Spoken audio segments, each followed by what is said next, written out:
नमस्कार बच्चों। आज हम महर्षि दयानंद सरस्वती विश्वविद्यालय अजमेर के बीए प्रथम वर्ष इतिहास विषय के अंतर्गत, जो कि हमारा प्रथम पेपर है, भारतीय संस्कृति एवं सभ्यता,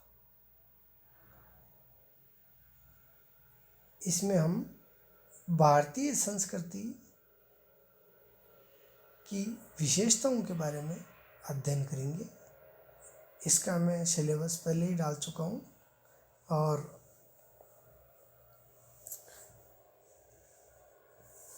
भारतीय संस्कृति की प्रमुख विशेषताओं का अध्ययन करने से पहले हम सभ्यता एवं संस्कृति में फर्क जान लेते हैं।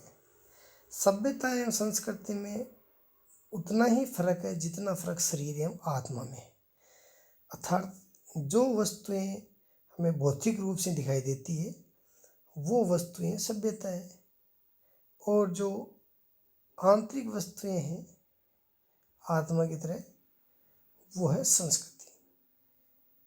संस्कृति के तहत व्यक्ति की भाषा, रहन सहन, खान पान, उनका धार्मिक दृष्टिकोण इत्यादि संस्कृति के अंतर्गत आते हैं। भारतीय संस्कृति है विश्व की सर्वाधिक प्राचीन एवं समृद्ध संस्कृति है। अन्य देशों की संस्कृतियां तो समय की धारा के साथ साथ नष्ट होती रही, किंतु भारतीय संस्कृति आदिकाल से ही अपने परंपरागत अस्तित्व के साथ अजर अमर बनी हुई है। जो प्रमुख विशेषताएं आज से 5000 साल पहले भारतीय संस्कृति की थी, सिंधु घाटी सभ्यता में हम देखते हैं, वैसा ही कुछ न कुछ अभी तक हमारे दैनिक जीवन में, धार्मिक जीवन में, सामाजिक जीवन में दृष्टिगोचर होता है। भारतीय संस्कृति ने अपने मूल को सुरक्षित रखा है, तभी तो पाश्चात्य विद्वान है अपने देश की संस्कृति को समझने हेतु भारतीय संस्कृति को पहले समझने का परामर्श देते हैं। भारतीय संस्कृति की मुख्य विशेषताएं निम्न प्रकार से हैं। प्राचीनता।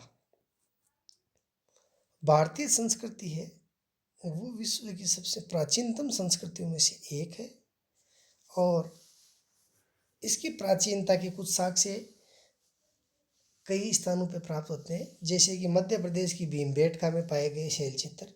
भीमबेटका विंध्याचल पर्वत श्रृंखला में एक जगह है, वहाँ पे गुफाओं में बने हुए शैलचित्र मिले हैं आज से हजारों वर्ष पहले के, मध्य पाषाण काल से संबंधित है।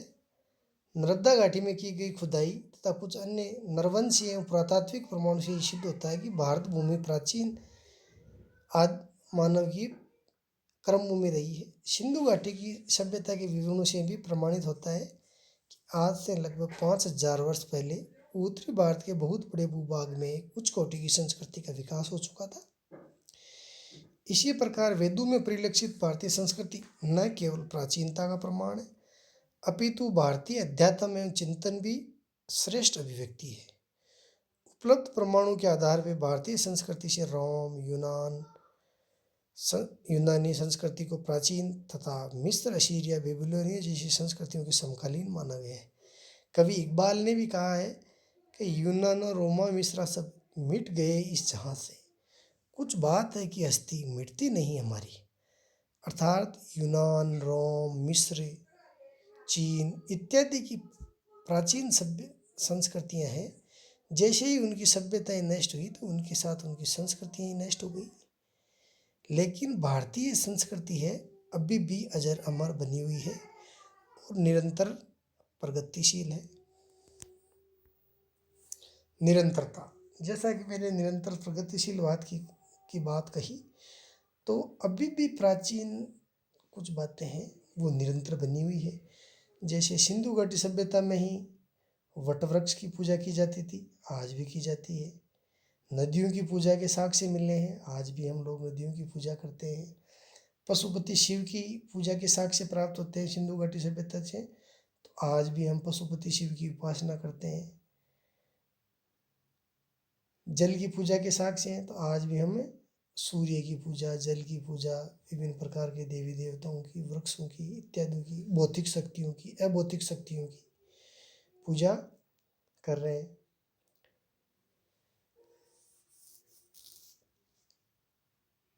देवताओं की मान्यता, हवन, पूजा पाठ की पद्धतियों आज भी निरंतरता एवं अप्रभावित बनी हुई है। वेदों एवं वैदिक धर्म में करोड़ों भारतीयों की आस्था और विश्वास आज भी उतना ही है जितना हजारों वर्ष पूर्व था। गीता और उपनिषदों के संदेश हजारों सालों से हमारी प्रेरणा और कर्म का आधार रहे हैं। किंचित परिवर्तनों के बावजूद भारतीय संस्कृति के आधारभूत तत्व, जीवन मूल्यों और वचन पद्धति में ऐसी निरंतरता रही है कि आज भी करोड़ों भारतीय स्वयं को उन मूल्यों एवं चिंतन प्रणाली से जुड़ा हुआ महसूस करते हैं, उनसे प्रेरणा प्राप्त करते हैं। अर्थात भारतीय संस्कृति में निरंतरता बनी हुई है। कुछ प्रमुख बातें हैं वो आज भी वर्तमान है। लचीलापन एवं सहिष्णुता, भारतीय संस्कृति में लचीलापन एवं सहिष्णुता भी है। अन्य संस्कृतियों की प्रमुख बातों को ये ग्रहण करता रहता है। भारतीय संस्कृति निरंतर ग्रहण करती है और जो इसमें ग्रहण करने योग्य नहीं है या समय के साथ बदलाव आए हैं, उन चीज़ों को भारतीय संस्कृति ने त्याग भी दी है। तो भारतीय संस्कृति की सहिष्णु प्रकृति ने उसे दीर्घायु और स्थायित्व प्रदान किया है। संसार की किसी भी संस्कृति में शायद उतनी सहनशीलता हो जितनी भारतीय संस्कृति में पाई जाती है। भारतीय हिंदू किसी देवी देवता की आराधना करे या न करे, पूजा हवन करे या न करे, आदि स्वतंत्रताओं पर धर्म या संस्कृति के नाम पर कभी कोई बंधन नहीं लगाए हैं। इसलिए प्राचीन भारतीय संस्कृति के प्रतीक हिंदू धर्म को धर्म न कहकर कुछ मूल्यों पर आधारित एक जीवन पद्धति की संज्ञा दी गई है। अर्थात सुप्रीम कोर्ट ने भी ये स्वीकारा है कि हिंदू है, कोई धर्म नहीं है, ये एक जीवन पद्धति है, जीवन जीने का तरीका है जो प्राचीन काल से वर्तमान काल तक अभी भी सजीव है। भारतीय संस्कृति के इस लचीले स्वरूप में जब भी जड़ता की स्थिति निर्मित हुई है, तब किसी न किसी महापुरुष ने इसे गतिशीलता प्रदान की है। इसकी सहिष्णुता को एक नई आभा से मंडित कर दिया है। इस दृष्टि से प्राचीन काल में बौद्ध और महावीर द्वारा, मध्यकाल में शंकराचार्य, कबीर, गुरु नानक और चैतन्य महाप्रभु के माध्यम से, तथा आधुनिक काल में स्वामी दयानंद, स्वामी विवेकानंद, महात्मा ज्योतिबा फुले इत्यादि द्वारा किए गए प्रयास ही संस्कृति के महत्वपूर्ण धरोहर बन गए हैं। अर्थात इसमें सहिष्णुता एवं लचीलापन विद्यमान है। ग्रहणशीलता, भारतीय संस्कृति की सहिष्णुता एवं उदारता के कारण इसमें ग्रहणशीलता की प्रवृत्ति विकसित होने का अवसर मिला है। अर्थात अन्य संस्कृतियों के जो मूलभूत तत्व है उनको भारतीय लोगों ने ग्रहण कर लिया। हमारे देश में अनेक विदेशी आक्रमणकारी आए, जैसे शक, हूण, कुषाण, यूनानी, पहलव इत्यादि, लेकिन समय के साथ वो भारतीय सभ्यता एवं संस्कृति में घुल मिल गए, प्रत्यक्ष से अपना अस्तित्व रखने में कामयाब नहीं हो पाए। भारत में इस्लामी संस्कृति का आगमन भी अरबों, तुर्कों और मुगलों के माध्यम से हुआ। इसके बावजूद भारतीय संस्कृति का प्रत्यक्ष अस्तित्व बना रहा। नवागत संस्कृतियों में से कुछ अच्छी बातें ग्रहण करने में भारतीय संस्कृति ने संकोच नहीं किया। ठीक यही स्थिति यूरोपीय जातियों के आने तथा ब्रिटिश साम्राज्य के कारण भारत में विकसित हुई ईसाई संस्कृति पर भी लागू होती है। यद्यपि ये संस्कृतियाँ भारतीय संस्कृति का अभिन्न अंग है, तथापि भारतीय इस्लाम एवं भारतीय ईसाई संस्कृतियों का स्वरूप विश्व की अन्य इस्लाम एवं ईसाई धर्मावलंबी देशों से कुछ भिन्न है। इस भिन्नता का मूल कारण है भारतीय के अधिकांश मुसलमान और ईसाई मूलतः भारत भूमि के ही निवासी है। संभवतः इसीलिए सामाजिक परिवेश एवं सांस्कृतिक आचरण में कोई परिवर्तन नहीं हो पाया, भारतीयता ही उनकी पहचान बन गई। अर्थात जिन लोगों ने इस्लाम धर्म एवं ईसाई धर्म भी स्वीकार कर लिया, लेकिन फिर भी उनके कुछ मूलभूत तत्व है वो भारतीय संस्कृति की जड़ों से जुड़े हुए हैं। अर्थात भारतीय संस्कृति में ग्रहणशीलता है। अन्य देशों के लोग यहाँ आए, उनमें से उनकी अच्छी बातों को ग्रहण किया और भारतीय संस्कृति को और उच्च परिष्कृत बनाया। आध्यात्मिकता एवं भौतिकता का समन्वय। भारतीय संस्कृति में आध्यात्मिकता एवं भौतिकता का समन्वय रहा है। भारतीय संस्कृति में आश्रम व्यवस्था के साथ साथ धर्म, अर्थ, काम, मोक्ष जैसे चार पुरुषार्थों का भी विशिष्ट स्थान रहा है। आश्रम व्यवस्था अर्थात भारतीय संस्कृति में चार आश्रम माने गए। चारों आश्रमों का 25-25 वर्ष समय है वो तय किया गया है। अर्थात प्राचीन समय में भारत में व्यक्ति की आयु का आकलन 100 वर्ष निश्चित किया गया और उन 100 वर्षों को 4 अलग अलग आश्रमों में विभाजित किया गया। इसके अलावा 4 पुरुषार्थ भी माने गए, धर्म, अर्थ, काम एवं मोक्ष। इन पुरुषार्थों ने ही भारतीय संस्कृति में आध्यात्मिकता के साथ साथ भौतिकता का अद्भुत समन्वय कर दिया। हमारी संस्कृति में जीवन के ऐहिक और पारलौकिक दोनों पहलुओं से धर्म को संबंध किया। ऐहिक अर्थात इस जीवन में वर्तमान समय में इसको ऐहिक कहा जाता है।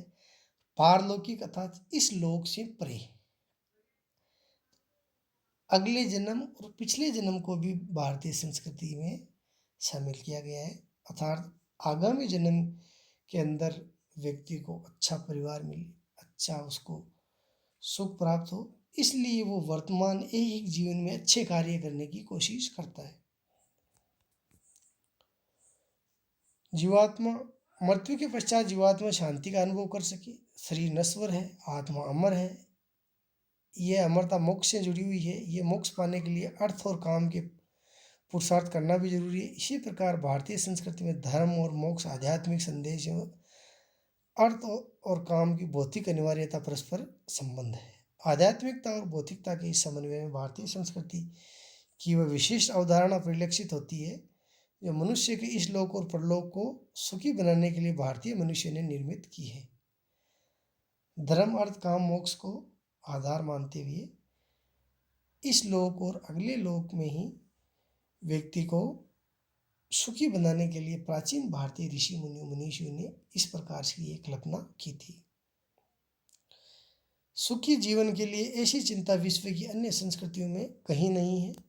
साहित्य, संगीत, कला की संपूर्ण विधाओं के साथ भारतीय संस्कृति के इस आध्यात्मिक एवं भौतिक समन्वय को सफलतापूर्वक समझा जा सकता है।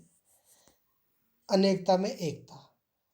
अनेकता में एकता भी भारतीय संस्कृति की एक मुख्य विशेषता है।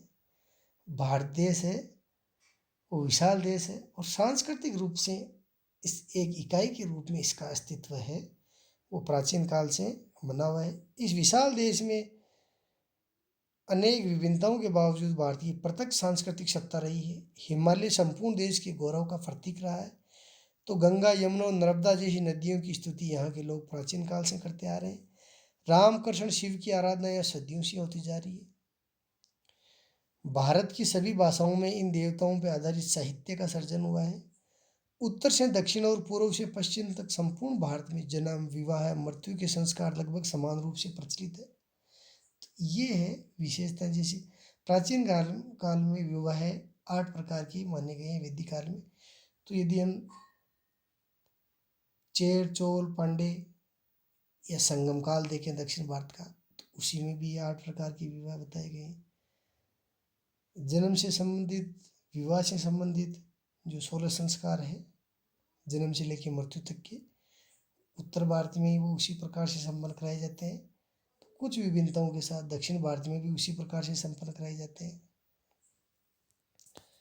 विभिन्न रीति रिवाज, आहार, आचार, व्यवहार एवं तीज त्योहारों में भी समानता है।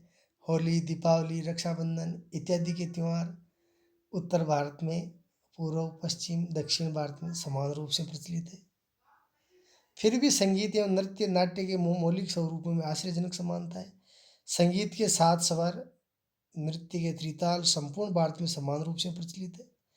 भारत में अनेक धर्मों, संप्रदायों, मतों और पृथक आस्थाओं एवं विश्वासों का महादेश है।